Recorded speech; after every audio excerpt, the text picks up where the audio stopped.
Does your phone do that? Yeah, if it's not strong enough. You're so fatalistic. What is this action? Look. We're live in live. What's this? It's a delay. What's That's happening? crazy. Amber, we're losing it in the Harrell house. Hey, Amber. It's Don't like a worry, picture in girl. picture.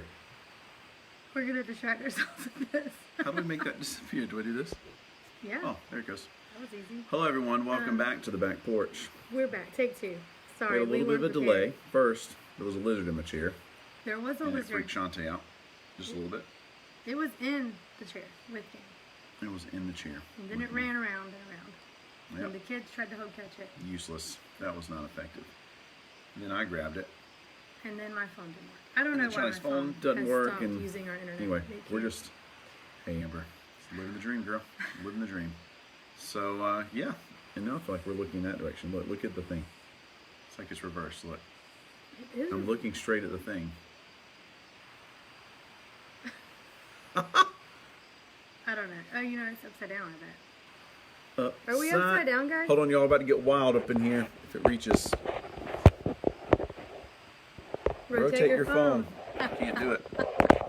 We're just all over the. We're highly Jonathan, thanks for joining us tonight. It's a good night on the back porch. It's a Kind of great crazy, night bro. to be here. You have no Some idea. people are like fancy and sophisticated and like wearing robes and stuff. Other people are Okay, flipping so their phones I on the need back to porch. ask this though. Your phone will die if it's plugged into a charger, We're about to find out. My phone is at less than 1%. So but it's plugged in to a power source, right?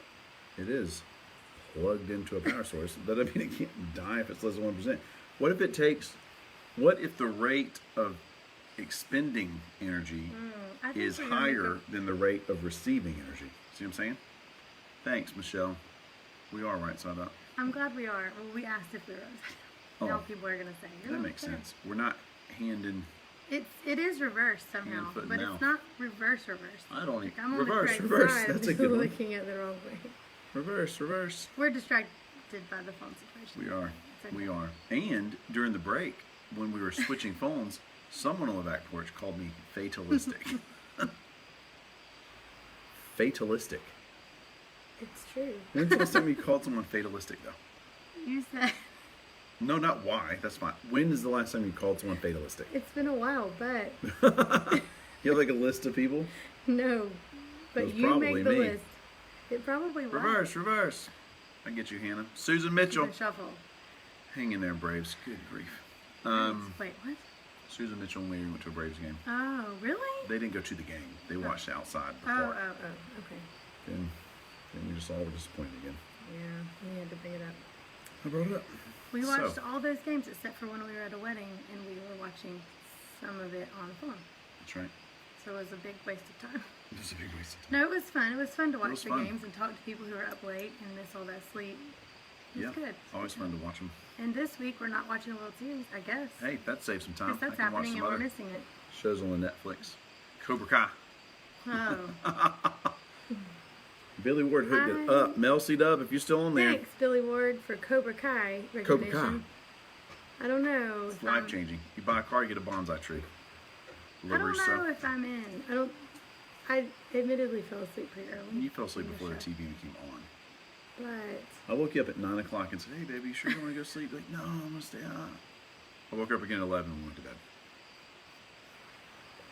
and all I missed was Cobra Kai. It was good. I'm binging I it. feel pretty good about that. Sarah, good to see you, girl. I feel good about that decision. Hope everyone had a wonderful Wednesday today. It's been a good one for me. Did you have a good day? I did have a very full day, but it was good. We, this week, in preparation for Morgan Digital Learning Day, number 5 and 6, sent home a bunch of letters with teenagers saying, hey, guess what? If you didn't do any of the work the first 2 times, you have to come back to school on Friday. That's because you're going to do it this time. And guess who If you're a parent of a probably, teenager, pay I attention. think my kids might have been the most represented on that list of students. Probably. Like, guess who's all the students are coming back Friday? Miss Harrell's. All Miss Harrell. Yeah. They were really happy about it, and I'm really happy about it. No, it'll be good. It'll be great. It's actually just a good chance to work with kids who need to get caught up. So It's- you need that's to a get caught positive- up. We're It's a here for positive you. spin. Hannah Lloyd Danielson. Buy a car from Daniel Lee LaRusso. You know, Sandra Rogers. Sandra, how'd you marry such a handyman? Every time I turn around, Jeff's doing something else. It's amazing. Building a Our shelf. church looks better and better. Our all the church time. looks better and better all the time. Dean and Katie Franklin, I saw you only a minute ago. Dean, good catching up with you today. Thankful for you, buddy. We had a good day as well. We set up a lot of tables because we're having virtual learning day at the church on Friday and on Monday. Shout out to our children's ministry and director, Leanne.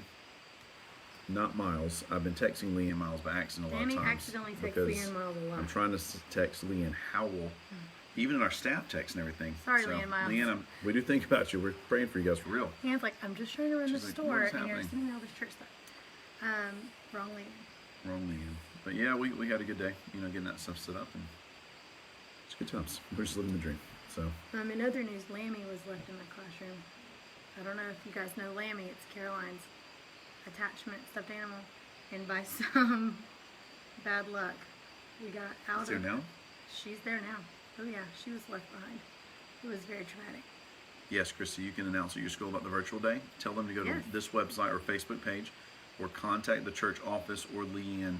Wait, not she's at Miles. the middle school. Is it middle school? Oh. Snap. I think it's kindergarten. through Somebody fifth help me. grade. It might just be through 5th grade. We'll confirm that, and It's I will on let the you know. flyer. I feel like it's fifth If you look grade. on here, Chrissy, it'll be on, if you scroll up and down on the Facebook page for the church, it might just be through 5th grade right now. I believe it is. I'm sorry about that one. Um, That's my bad. That's my bad. That's on me. Jacob, Leanne can my correct man, us. what's up, Usually college logs on. kid? Hope you're living the dream. Jacob, hope you're still watching. You didn't just sign on so I'd see your name. You're adorable. But I think you will get a kick out of this. Jacob, just say, hey, if you're still listening. It's K through 5, Chrissy. An interesting phenomenon to me that's been happening in the Harrell house is the political mail we've been receiving. Okay, Jacob and everyone that else is listening. In Just you, Jacob. when it's addressed to Nobody else Harrell household, all right, Harrell household, we clearly fall apparently into one demographic of people. Okay, so Daniel Harrell, myself, Harrell household, one demographic of people. Angela Shante Harrell, on the other hand, for some reason receives Other an demographic. entirely different We're getting- demographic of or mail outs. We're getting mailers specifically addressed to individuals To that are fighting with Shante each next to other. me. We're getting opposite, so our house is conflicted because well, your mail says this, but my mail says this, specifically addressed to each of us by a stereotype Happens. from our name. Let's just throw that out there. So It happens. It does happens. happen, I've already had a and I lot of think it's funny. conversations with my name because earlier this week I shared that thing about how you said my name in the sermon, and now since then I've probably had 100 people ask no, me. 50 conversations where people have said, Shantae! people do. They do it. Everybody talks to you like I talk to you now. They did. I think it was a sermon. I can't remember. It was something, and everybody now is like, how do you say your name really? Here's the Shantae, trick. there are bugs I all don't over actually you. say my name very Ooh. often. I don't know how to say it. Couldn't help me. Are Danny you says getting it. eaten alive by mosquitoes? Right? Yeah. They're flying around me. They're swarming. There's swarms. Shantae, Kevin, good to see you, neighbor. Good grief, Shantae, they're Nate. So we had a good Wednesday. Let's just camp out there. We're not distracted. Quite distracting. There's bats flying around. It's a good time. We But could no, sit indoors. I don't know Yeah, if you've... the kids are currently watching 5-minute videos on how to do stuff. It's like 5-minute crafts. This is, our culture is getting dumber. They're not dumb. They're fun. I'm not talking about the kids. Well, no, I'm not. It is creative. We did see some neat things. It's Patty. I think they're fun crafts. You're just not a crafter. I'm just not. They're not dumb. I'm not a- You I'm couldn't not have thought of crafty. that by yourself. That's true. Melting crayons and a hot glue gun? Who would have thought of that? Who would have thought? Making headphones for your Barbie doll out of a soda cap thing? Mind blown, you know? So, I guess we'll get into this because I mean, I think there's bugs that's everywhere. probably a good Let me idea. give a couple of announcements. Those that are still hanging in there with us. It's been a crazy night. Bless you for those of you Bless who you, are my still here. child. I'll give a couple of updates. One, we are having our trunk or treat at the church this Sunday from 5 to 7. We would love for you to come out. Had a great time at the Fall Festival this last Sunday, but looking forward to it at the Wash Rock parking lot. Come on out. We've got, man, I think there's hot dogs and bull peanuts, and it's going to be good. Like 18 Maybe to fried 20 trunks. pickles, I think I Maybe heard. fried pickles. I hope so. It's going to be a really good time. So come on out this Sunday from 5 to 7 at the Wash Rock. We would love to see you there. A fun mission announcement. Dustin Weaver called me earlier. Don over at the Methodist Church and some other guys in the community are getting together this week. If this interests you at some point this week, comment. Okay, that got me. Right. I'm not going to say anything. I was going to get you. Comment below or reach out to me, Shante, or Dustin Weaver. I believe it's Camp Twin Lakes is hosting a camp. I believe Camp Twin Lakes or Camp Daniel Morgan out at Just Hard somewhere Labor Creek. nearby. There's I a think. camp nearby that's hosting a camp for children that are living with diabetes, with severe diabetes. And they have reached out to the local faith community to ask us if we could help just basically clean up the cabins and tidy up the grounds. So if you'd be interested in that, if you would either, like I said, comment below. If for some reason I don't see that, I don't get to it, make sure you reach out to me or somebody at the church, and we would love to give you more information on that. A couple of what? There, it's because it's nighttime. When's the last time we did something outside? It was nighttime out here. I think we're coming up on a full a new season. I guess I should say. Help me. This is So- the darkest we've been on the porch. I think. This is the darkest. Whatever it was, that was big. Right? Did you see it, Sandra? You Go. can see them. They're huge. They're moths. Just okay. Let's all be just We quiet have for a lights. minute. Listen to the background. It's beautiful. 3, 2, 1.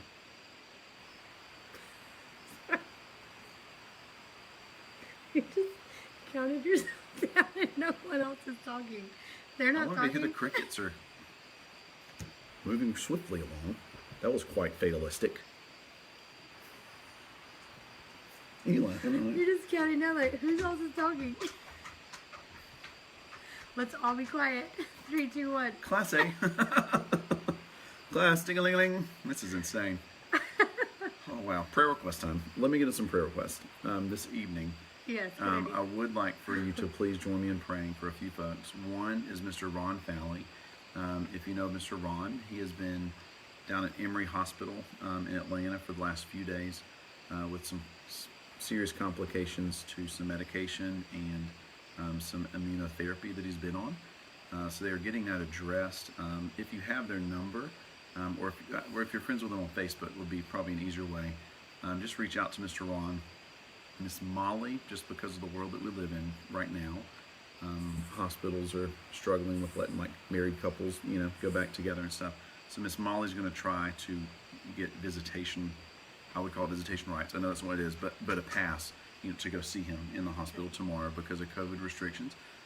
So be in prayer for Molly as she's trying to get that done, as well as tomorrow at noon, Madison Evans is having heart surgery. So if you don't know Madison and Drew, a great young couple in our church, they have not been able to be back for a little while because of preparations for this surgery. But be in prayer for them. Greg and Mary, that's Drew's parents. They go to church as well. And Ricky and Robbie Corley, the grandparents. Great family. But if you would, please be in prayer for Madison tomorrow. I might even come on and give an update when I hear from them tomorrow, just to let everybody know. But a serious surgery, y'all. And she's so young, 22 or 3. So let's be in prayer. Be in prayer for them as well. Definitely. Anything else? Glorious. If you have any other prayer requests, y'all jot them down, and we'd be happy to be praying for you guys this evening. If you got a Bible, open it up to the book of Hebrews chapter 12. I've got a guy in our church down at the Lake campus that we talk about once a week on the phone pretty early in the morning. He cuts a lot of grass, so he has to be out pretty early. And this morning, man, we're just talking and just sharing different things that are on our hearts. And he references verse to me, Hebrews 12 verses 14 to 15, and it's just been on my mind all day. So lo and behold, here we are at the end of the day with the crickets. I'm not going to ask you to be silent or do a countdown because that'd be fatalistic. And then we'll anyway, I just want to read these verses and just discuss them for a little bit. That was quite the huff. I'm sorry. Go ahead.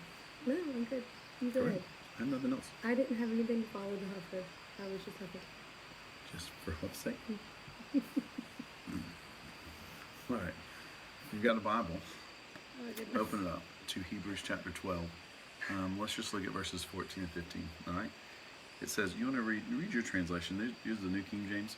And I've got the New Living. It's the words are a little bit different, but I'd still like to read it for us. All right. 14 and 15. Pursue peace with all people and holiness, without which no one will see the Lord. Looking carefully lest anyone fall short of grace of God, lest any root of bitterness springing up cause trouble, and by this many become defiled. Lest there be any fornicator or profane person like Esau. Oh, you said I was gonna cut it off, dude. I mean, going into fornication, I'm game. Like, let's see what happens. I mean, that's. I'm tired. Sorry, Esau. Why is Esau called out though? You ever wonder that? Like, Very, dang, Esau, mess that one up. very specific. Read it again. It says. I'm not reading it again. I'm gonna read that Stop verse at again 15. because it's funny. Stop at 15.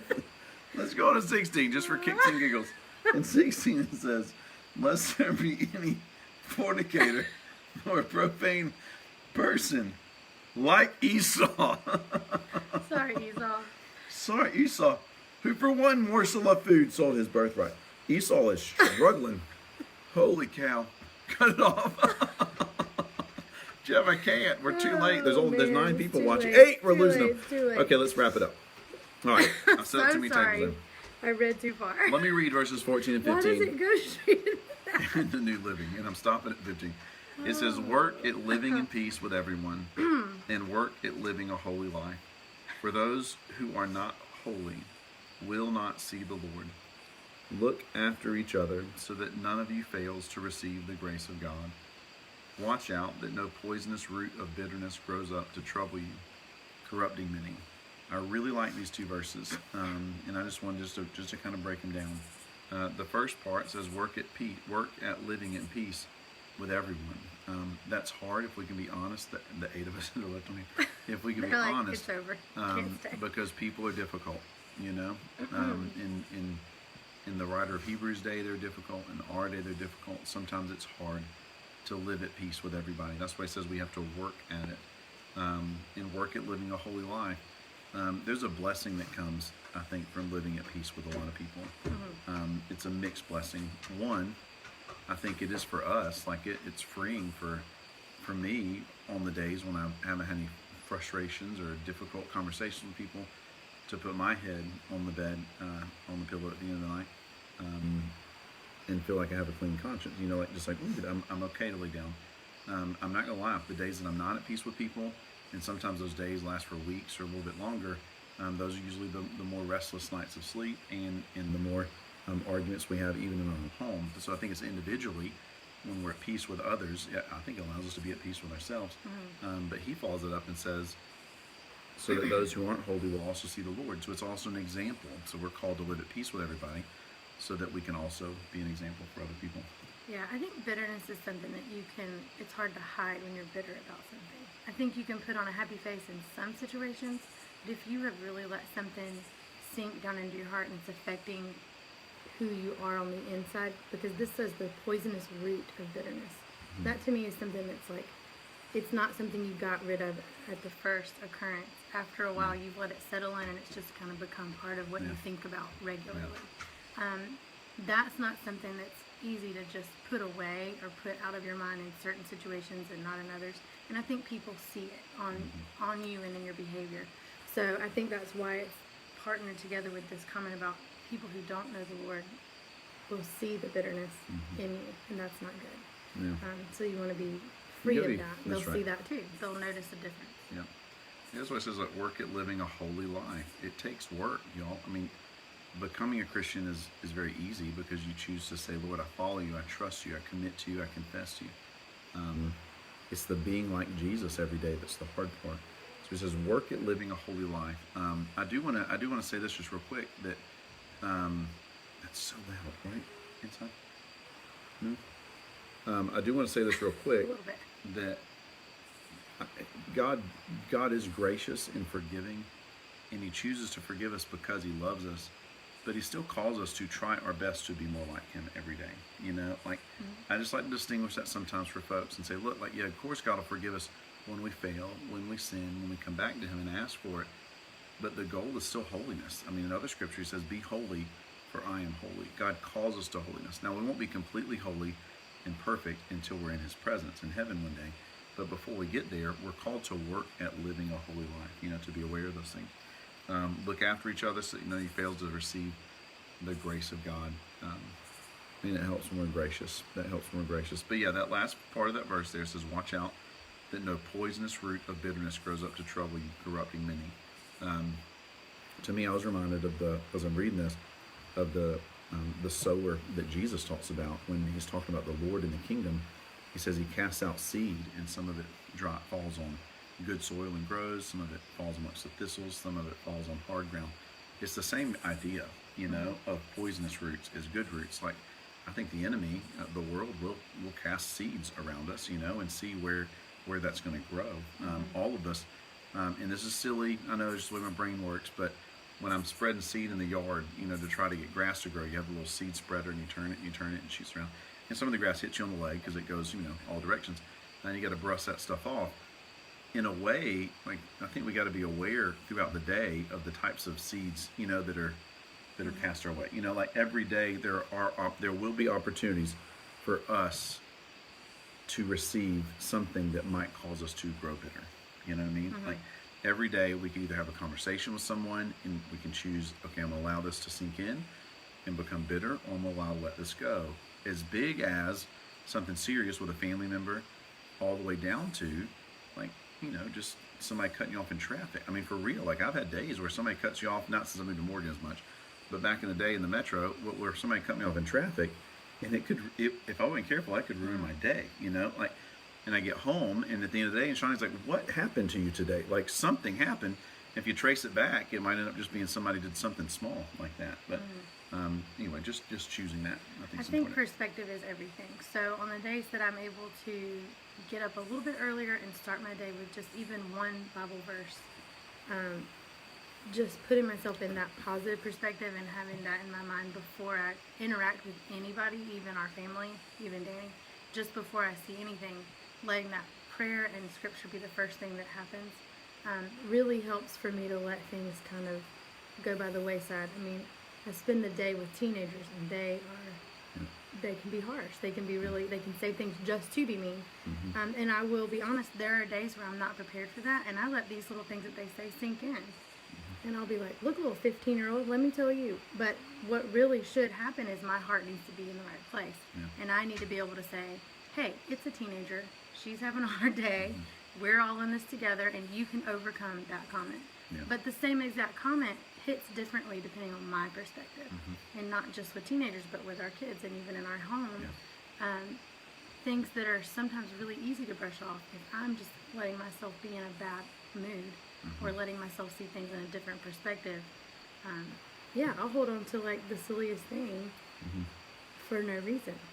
And I think that's why you see people get into little silly fights with spouses or even children, or children with parents or whatever. It's sometimes when you boil it down, what are you even fighting about? It's something tiny. It's not the thing you're fighting about that really matters. It's just that you've allowed something to kind of fester and grow into something bigger than it should be. So I think all of that kind of comes from this. Just don't grow bitter over things that aren't important. You want to be careful because it'll take over other parts of your life. I mean, Shawndee does smack those teenagers mean. She does. She lay a hand on them. That's why she lost her last job. But it does when it says, "Let no poisonous root of bitterness grow up to trouble you, because it will corrupt you. It has corrupted many people." We got to be aware of those things, y'all. God calls us to be people of grace and of hope and of joy and of love. And I mean, if we're honest, sometimes we have all met. Some of us may have been through those seasons. Somebody who maybe goes to church, says they believe in Jesus, they're following Jesus, but they're bitter. It's just like they're. And you think, wait a second, something has happened here. And y'all, we had a crazy conversation just today. Jeff and I were at church, and we met a guy. Armando, who's looking at painting some stuff, and he stopped by, asked if we could paint some stuff. Had a great conversation with him, and just in that conversation, he's a painter, lives in Marietta. We're having a great talk. 44 years old. Told us about his kids. It was a great call. Well, in the middle of that, he told us about his first wife, who his first wife, who had his first daughter when they were like young. They got married at 19 in Mexico, and found out she had cancer when she was pregnant with her daughter. And he was telling us as best he could, that in that, and I don't think he's watching. I hope it's okay. I'm sharing this, but they found out she had cancer while she was pregnant, and the doctors said we can't treat this because of the baby. So she delivered a very healthy, beautiful baby girl that's now 24 and married and has a baby of her own. But he lost his wife. It's like, and I know that's way heavy, and we've been laughing. It's like, whoa, that got serious. But he still goes to church. Like, he still has joy, and we laughed about other things. But in that just few moments, y'all, when he was sharing that with me, it was like, and I'm reading these verses tonight. Like, when we say bitterness, sometimes we're like, yeah, be happy all the time. No, that's not it. And Justin referenced, it's not this idea of just saying, hey, everything's great all the time. It's more of an idea of saying, man, I'm going to choose joy over these things that are so hard. And even in Aranda's words, he said, I had so many questions and I hurt for so long, but God walked with me through that. Does that make sense? That idea of saying he had a lot of reasons to be bitter. Sometimes some of us have very legitimate, real reasons where we can say, nope, I was dealt a wrong hand, or something terrible happened, or I don't understand this. Those things are very real, and we understand those things. And yet God still says, but choose to not allow those things to take root, because it'll eat away at your joy in other I places. think too, it's important that it says that it will cause you trouble. So it's not really, yes, other people will see that you're a Christian and they will see that you're handling these things well, and sometimes that will not make sense and they'll attribute that to your faith, and that's all great. But I think the basis of this statement is, look, if you allow bitterness into your heart for any reason, whether it's legitimate or not, sometimes bad things happen and we're tempted to grow bitter. It will be unhealthy for you in your spirit. Yep. So you can't hang on to that forever. Even though some things happen and you have every right to be upset and bitter. I think what this verse is also getting to is, don't allow that to further victimize you in the situation. That's so right. Armando had a choice after he had that very tragic loss. He could have held on to that for the last 30 years, Yeah. and that would have affected him even more negatively. It Yep. was already a terrible negative thing. Yep. And you have to grieve and do all those Yep. things, but in the long term, I think bitterness can really do even more harm to you. And so knowing it's that just a bitterness and caution. sadness aren't the same thing. Right. Because even as he was telling me that, and now he's been remarried, he has 4 other kids, sounds like a great family. I mean, as he's telling me about his first wife that he lost 23 years ago, 24, and he's still teared up. So that's real, because that's a lot. Like, that's not the same. So it's not that we have to be emotionless or say I'm not going to experience life, but that's not where we camp out the longest. That's not where we find our hope. It's not in that one. I think it goes back to that conversation we just had with Lydia. All the ladies at church know Lydia from our worship events and women's events. She lost her mom at a very young age, and she said that some of the best advice she was given in the middle of her grief was feel all the feelings and know the truth. So it's okay to feel sad, it's okay to feel confused and frustrated and worried, but at the end of the day, you know who is with you, and that's the Lord, That's and He's right. going to walk you through all of those good and bad times. And I think that, and she said, and she's been able to process so many good and negative emotions in that process. But in the end of the day, she was able to stand on the truth that God's with her, and the family of God was around her. And she said the best advice she could give is, when bitterness started to set in, call someone, find a friend to take a walk with, or when you need to surround yourself with people who have faith at that moment that's stronger than yours, Yep. reach out to the family. That's what we're here for, Yeah. is to help you not let bitterness Yeah. set See in. them. That's right. So, and you have any other things you want to share? All right, as we get ready to close out, and this is kind of hard, so just prepare yourselves. Just earlier, I was at the church talking to Kelly Curtis. She's a great friend. And she told me that tomorrow is the 1-year anniversary of Kenny Bond's passing. And y'all, as I think of this verse and things like this, Kenny comes to my mind as a dear friend, man that I loved and I cared about and had so much fun with. Had so many real conversations about life. And he had a lot of opportunities to be bitter, a lot of opportunities through a lot of things.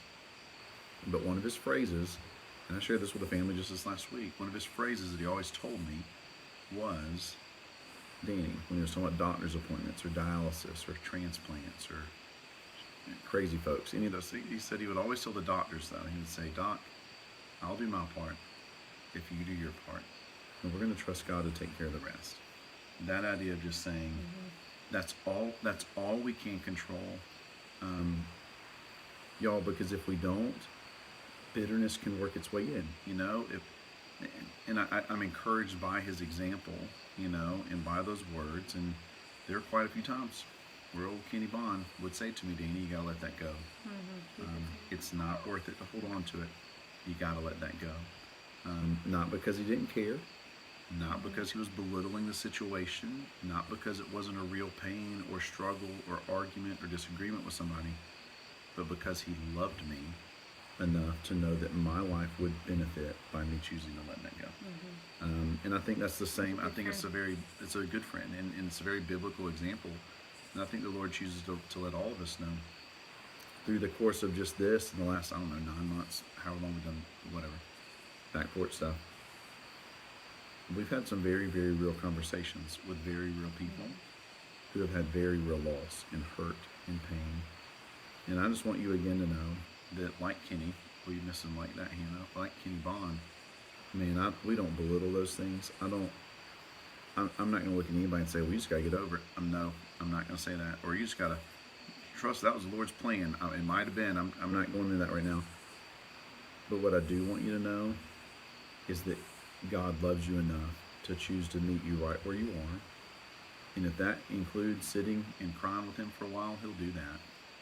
If that includes being angry and saying, God, how could you? He's big enough to receive that. So that hopefully, I believe it's him as a loving father, hopefully one day we can get to a place where we realize, God, you were there, you know, through the tears, through the anger, through the questions, through the doubts, and you're here with me now. He's consistent in his love for us. Anyway, I just want to encourage you with that. The healthiest version of a church family too is when we start to remember or remind ourselves that you're going to go through hard things and you don't have to look like you have it all together. But part of our job is to sit with one another when it doesn't make sense and just say, I don't really have the words for this, but I'm going to just be with you in this moment. And sometimes the sole purpose for doing that is so that you're protecting that person from letting that root down into their spirit and cause bitterness or long-term damage. Because life is hard. People go through hard things that don't make sense. And the church is supposed to be about walking with people through those times, joyous times and sad times. It's never been about looking like you've got it together and you can handle it without people around you. It's actually the opposite. And I'm not going to sit here and say that all churches get it wrong. I think a lot of churches get it right. We get a bad rap as churches, as church people. You'll say church people ought to do this or this. I know a lot of good I've ones. been around a lot of really good church people who do it right and they That's get right. it right every time. So if you have fallen into the thought that maybe church is about what you wear to church on Sunday and how you look, and if your family seems like they seem Christian, it's not. The root of that is not what church is. That's right. And if you get to know enough church people, there's a really good chance you're going to figure that out really fast. That's right. It's really about just standing beside somebody, no matter on a good day or a bad, and saying, I'm here. That's right. Because we can camp out.